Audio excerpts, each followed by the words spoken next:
প্রকৃত গরিবদের চিহ্নিত করে নামের তালিকার অন্তর্ভুক্ত করতে ঘর নিয়ে তাল বাহানা মানছি না।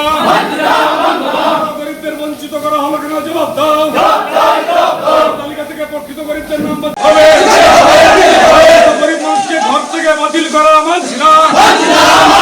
তালিকা থেকে গরিব মানুষকে বাতিল করার বিরুদ্ধে গরিবদের চিহ্নিত করে ঘর প্রদান করতে হবে।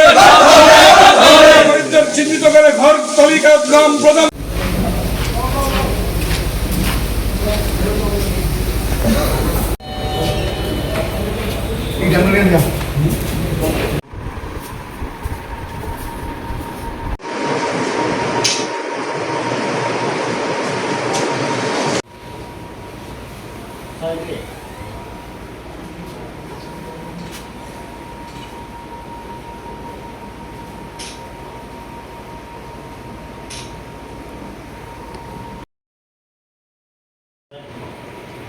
এটা দাঁড়ান, আমার উল্টো হইতেছে, উল্টো হইতেছে।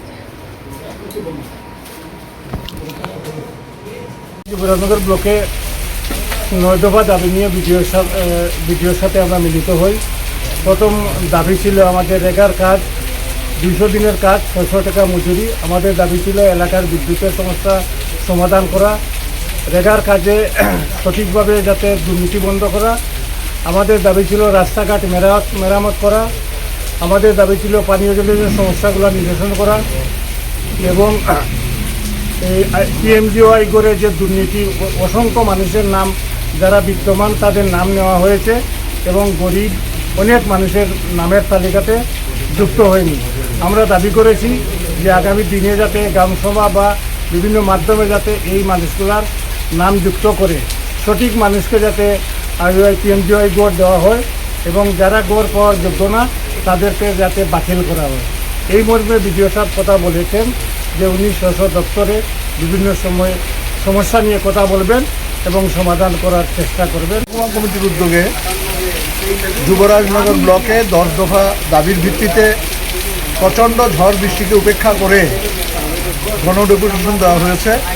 আমাদের মূল কথা হচ্ছে গরিব মানুষের ঘর চাই, এটা তার সাংবিধানিক অধিকার, কিন্তু উপেক্ষিত হচ্ছে। আমরা লক্ষ্য করছি অসংখ্য গরিব মানুষের নাম খসড়া তালিকা থেকে বাদ পড়েছে।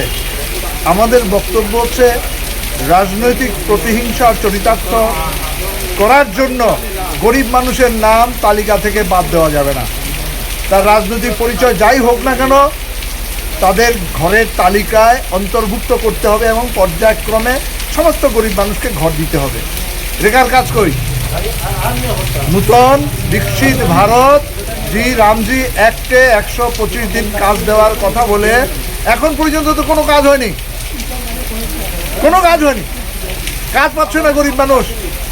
গ্রামাঞ্চলে হাহাকার সৃষ্টি হয়েছে। আমরা কাজ চাই, জিনিসের দাম বেড়েছে, প্রত্যেকটা জিনিসের দাম বেড়েছে। রান্নার গ্যাসের দাম, পেট্রোল ডিজেলের দাম, বিদ্যুতের মাসুল অস্বাভাবিক বৃদ্ধি হয়েছে। আমরা তার প্রতিবাদেই কথা বলেছি। আমরা কথা বলেছি এই রাজ্যে শিক্ষা ব্যবস্থা একেবারে সম্পূর্ণ ভেঙে পড়েছে। সরকারি স্কুলগুলোকে বন্ধ করে বেসরকারি বিদ্যালয়গুলোকে উৎসাহিত করছে, গরিব মানুষ স্কুলে যেতে পারছে না। এই জনগণের যে আশু দাবি, সার পাওয়া যাচ্ছে না, সার, বীজ, কীটনাশক, ঔষধের উপর থেকে সমস্ত ভর্তুকি তুলে দিয়েছে। উৎপাদিত কৃষক তার ফসলের দাম পাচ্ছে না। আর সমস্ত রাস্তাঘাট, শহর থেকে গ্রাম, সমস্ত রাস্তাঘাট যুদ্ধ বিধ্বস্ত, মানুষ চলাচল করতে পারে না। এখন গরু ছাগলও সেই রাস্তা দিয়ে হাঁটছে না। এই অবস্থা থেকে উত্তরণ চাই, বিকাশ চাই এবং রাজ্যে যে সন্ত্রাসের পরিস্থিতি কায়েম করেছে, পরিবেশ কায়েম করেছে, তা থেকে রাজ্যকে মুক্ত করতে হবে। এই দাবিগুলো নিয়ে জনস্বার্থে আমরা কথা বলেছি।